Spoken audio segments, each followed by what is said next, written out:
प्रखंड पंचायत चुनाव को लेकर सरगर्मी काफ़ी तेज चल रही है और उसी बीच आपकी पत्नी जो सलमा खातून है पंचायत वार्ड सदस्य के लिए प्रत्याशी के रूप में नामांकन किया है। इस बीच आपका क्या कहना है, मतदाताओं से क्या अपील है, ये बताएं। गांव के विकास के लिए हर बार मैं लड़ा हूं। गांव के साथ कल भी खड़ा था और आज भी खड़ा रहूं। मेरा नाम इम्तियाज जोहदार हुआ और विगत ये 2 बार चुनाव लड़ चुका हूं। एक बार पत्नी लड़ी, दूसरी बार मैं लड़ा और तीसरा बार फिर मेरी पत्नी लड़ रही है। और जो भी यहाँ का काम है उसको बहुत गंभीरता से लेते हुए हमने ईमानदारी के साथ तमाम जनताओं का बात सुना और जो प्रयास के साथ काम किए, चाहे किसी से लड़ना पड़े, मैं वहाँ तक गया, वहाँ पर अपनी बात रखी और जितना गांव के लिए सुविधा हुआ हमने काम किया है और आगे भी करते रहेंगे।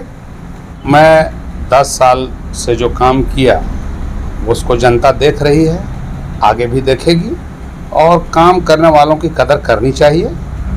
काम करने वाले 2-4 ही मिलते हैं, समझ गए। गांव अपना विकासशील है, काम के साथ सोच गतिशील है। जनता लोगों से हमको वोट की अपील है। मेरा स्वभाव अपना गतिशील है, समय के साथ सोच विकासशील है। हर गरीब की आवाज़ के लिए आप सभी वोटरों से मुझे वोट की अपील है। इम्तियाज जोहदार जी, मेरा एक सवाल है आपसे कि ग्रामीण क्षेत्रों में, ज़्यादा से ज़्यादा इरवा में, आपके क्षेत्र में ही स्कूलों में जिस तरीके से शिक्षा जो पढ़ने वाला होना चाहिए उस तरह से पढ़ाई नहीं हो रही है, शिक्षा का स्तर बिल्कुल चरमरा गया है।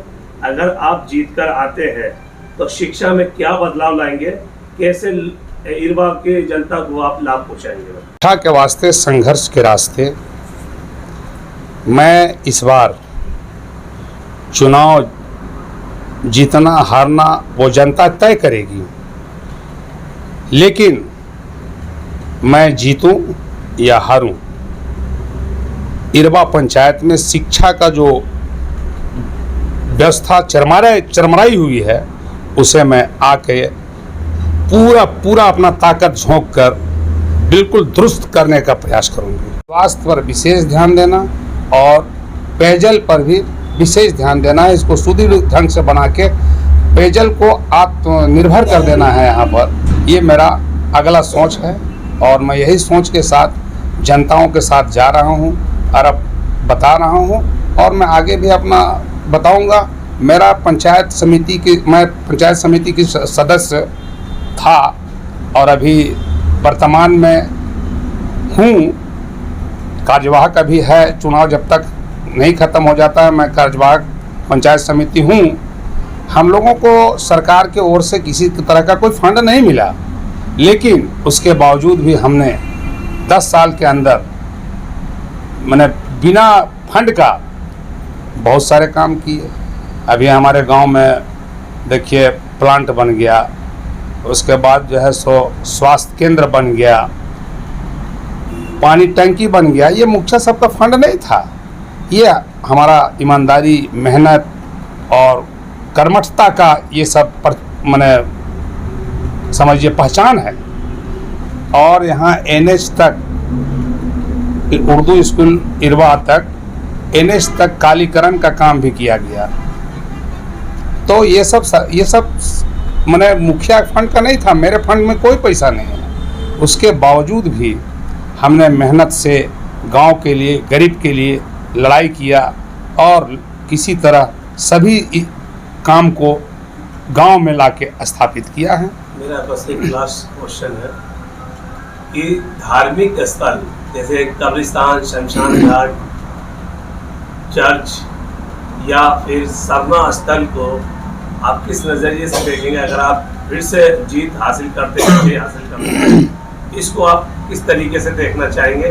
कैसे आप इसको सुंदरीकरण कर पाएंगे? मैं ये आपसे कहता हूँ कि सभी का धर्म बराबर है और मेरा ये कर्तव्य बनता है कि सभी धर्म के लोगों को एक साथ जोड़कर शांति प्रिय बनाना है।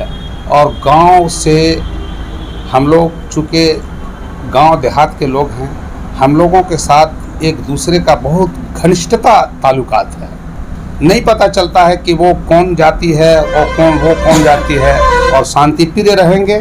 और धर्म स्थल जो है काम करने के लिए, चाहे वो सरना हो, कब्रिस्तान हो, जो भी काम हो धर्म स्थल का, वहाँ पर जो प्रक्रिया है सरकार का, उसको पूरा करते हुए मैं कोशिश करूँगा कि इन सबों का भी चाक चौबंद गांव के लिए चाक चौबंद से रहे। और चाहे वो सरना हो, चाहे कब्रिस्तान हो, या कोई भी अन्यथा कोई भी धार्मिक स्थल हो, बिल्कुल सुरक्षित रहे।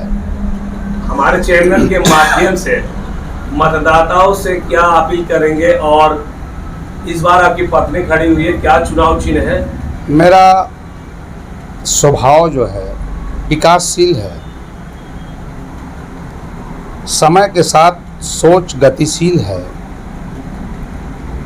हर गरीब की आवाज़ के लिए आप सभी मतदाताओं से बल्ला छाप में वोट देने की अपील है।